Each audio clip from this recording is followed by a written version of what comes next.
Now we got this Yeswelder Flux 135 Pro MIG stick combo here, fresh out of the box. Let's get it hooked up and see how well it does. I'm playing with the heat and getting this little welder dialed in here, so let's go. 3/32, 70/18. See how it burns it in there.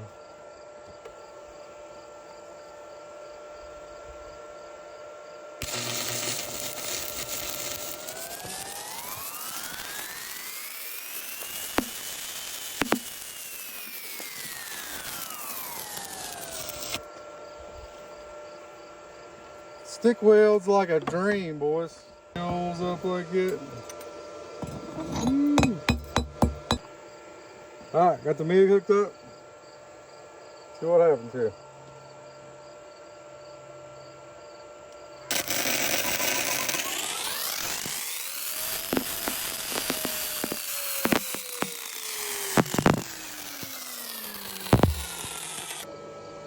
Play with the heat a little bit more, we can probably perfect that, but I'm gonna tell you what, for an at-home little welder, and I've looked at all the sites, TikTok's as cheap as you're gonna find this thing right here. But you can do MIG, TIG, and stick. You gotta buy the TIG torch and stuff to do it. Check this thing out. You better hit that link right there. Check them out before they're gone.